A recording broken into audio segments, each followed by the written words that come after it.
Hello everyone, it's me. I'm the Trouble that is making a new video. Twitch is a really big company with big streamers and influencers. As far as we are concerned, VTubers.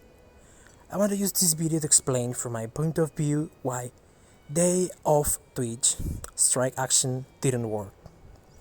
What really should have been done and how this strike would have been succeed in another different context. First of all, what is ADayOffTwitch? This strike is against the notorious hate raids. But you may ask, what are the hate raids? Hate raids are planned attacks between groups of people or bots to raid someone by launching highly offensive attacks against the person, their sexual orientation, the race, the gender identity, or even the political orientation. Hate raids are often characterized by the uses of the banned words, for example, the N-word or the F-word. They harass people and usually ruin the experience and the harmony of the chat. These attacks are usually from forums like 4chan, 8chan, and similars. This strike against Twitch hasn't worked. I'm going to divide this video into several sections to explain why this strike has not worked well at all. 1. What they wanted. These strikes calls for a set of anti-harassment measures which already exist today in Twitch and are fully usable. A content creator to stop a raid of hate has 1. The ban option. 2. Moderators. 3. Close the chat. 4. Set chat to emote mode only. 5. Set the chat to sub mode only. 6. Bots that auto-ban harassers and bad words. 7. Twitch's own auto-banning filter. ADayOffTwitch calls for banning the ability to create more than 3 accounts, talking directly to those who have been affected by the raids, and being more transparent with those who have been affected by the raids.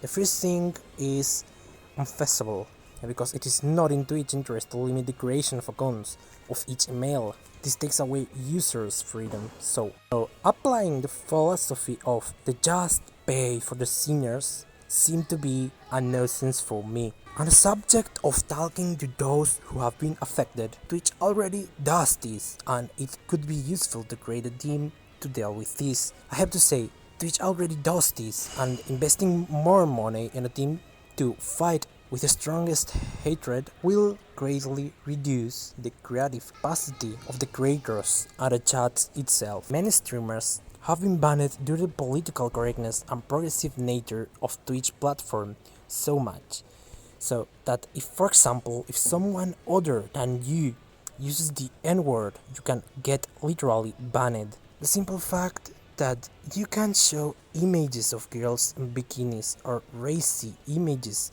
well, Twitch allows hot tubs category, which looks like something out from some weird porn site, where the content creators who use it often have no talent beyond showing off their bodies. Well, I think this shows the double standard Twitch usually has. 2. What has been achieved? In practice, nothing. First of all, Twitch hasn't paid any attention to them, and many big streamers have been working in ignorance of the fact that they have been contracted to fulfill, and going on a strike is a voluntary thing to do, so they decided not doing the strike.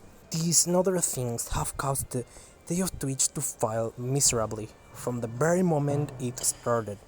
But this video is not just to complain. I also want to propose ideas on how this subject would or should work. 3 solutions. 1. Extend the strike to at least 1 week. 1 day is not really going to work against Twitch. This period of time of only 1 day is too little money lost for Twitch. So I think it would be useful if this strike would be prolonged for more than 1 day. 2. Use efforts to create a union of online content creators to take legal actions against corporate abuse, a syndicate. 3. Drop political correctness and a fight for more censorship on Twitter and replace it with a fight for higher waves and better working conditions. A few months ago, Twitch implemented a new policy that replaced the old subscriptions by new subscription on local currency. Now the subscription, instead of being worth $5 would be worth the conversion in your local currency. Although this policy has been proven to be good for the consumer, it is not good for the streamer, who lose money to make Twitch even richer. Also, as little as you understand about marketing, basic capitalist economics, you may realize that this doesn't really encourage people to subscribe more, and even if they do, at a certain point you may earn less than did you before. So to speak, it is accidentally more convenient for the content creators that the price is standard at a $5. And that person who can't or doesn't spend that should not spend dollars.